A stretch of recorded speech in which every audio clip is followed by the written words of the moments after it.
You know, I'm already nostalgic for the days when most of you thought Ben Affleck would be the worst thing about this movie.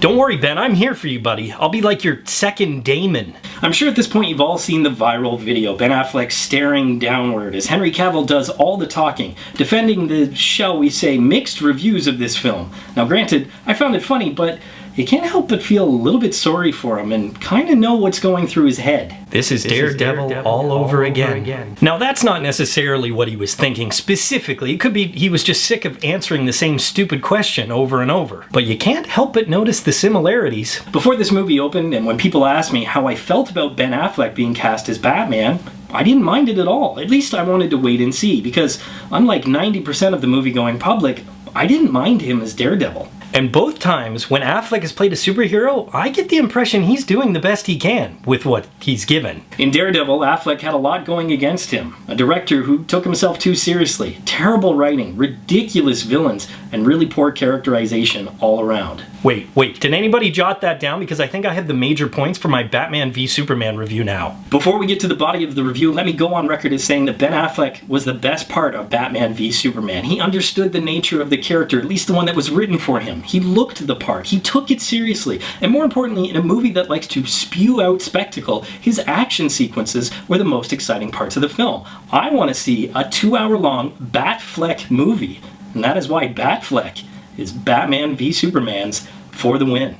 My biggest issue was, did he really play Batman? You think people had an issue with Soup snapping Zod's neck? Sit back for this list. Fans got upset when they saw the trailer and they saw Batman brandishing a gun. Well, it turns out that gun was non-lethal, so it fits the character. But you know what was non-lethal? All the other guns Batman uses on the Batmobile, the Batjet, even in his Lewis Carroll-inspired dream sequences. That's right, like Michael Bay's Optimus Prime, this beloved childhood icon dreams of murder. Now I can actually forgive that. Hell, Tim Burton's iconic version of Batman even used guns, but what I cannot forgive is the twisted characterization of Batman's ideologies. To preface, there is a lot of setup to get to the actual conflict between Batman and Superman. And Zach Snyder and the writers did borrow heavily from Frank Miller's iconic The Dark Knight Returns. A few key shots, a few important moments, even the look of Batman himself came directly from Miller's work. Missing two key elements, Batman and Superman. I say that because Miller's work brilliantly shows the conflict between these two characters' ideologies. Batman is a realist. He comes from a dark place, and he knows that sometimes to make the world a better place, you have to stand up even against authority at times. Superman in Miller's work is an optimist, somebody who believes so heavily in truth, justice, and the American way that he actually, at times, becomes a political puppet. Now, Miller's work even set the tone, paved the way for Civil War.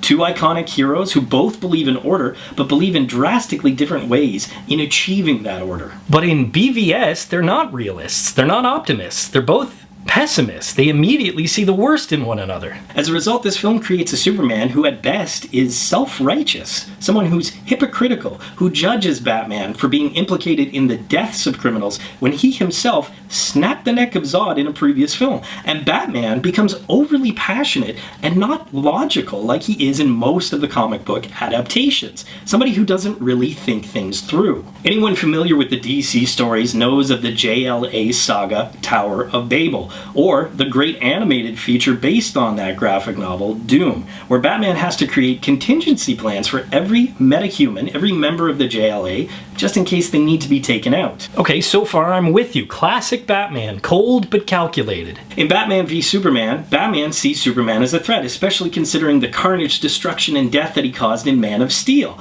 But the problem is, it's not a contingency plan. Batman, for most of this film, basically just wants to murder Superman. That's just cold. Where's the calculated? I question why Batman would become so passionate that he would automatically give in to his hatred.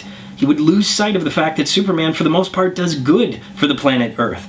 And for Batman to only give him one chance and then give into that hatred basically makes him a xenophobe. Yeah, think about it. He brought the war to us. Wrap Donald Trump in a black rubber suit and you pretty much have this version of Batman. And that sure as hell isn't an image I need in my head. And if you still don't believe me that the ideologies of Batman are twisted in this film, then think about this. He and Lex Luthor have the exact same plan. Not a version of the same plan, the exact same plan. They both want to get a large hunk of kryptonite, they both want to create a weapon, and they both want to kill Superman. Having said that, this version of Lex Luthor is arguably the least threatening I've ever seen.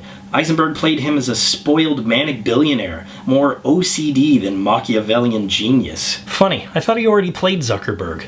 Eisenberg personifies what I think is wrong about a lot of DC films, at least in the 21st century, and that is new for the sake of being new. Trying to make Superman edgier, giving the Joker tattoos. It may work, but the fact of the matter is, Lex did not, and I felt he was an insult to the decades of character history that they have. In fact, it's the perfect time for the debut of a new Real School segment. One that asks, what the hell were they thinking? One that is the antithesis of the For the Win, which makes Eisenberg's Lex Luthor the inaugural, are you for real?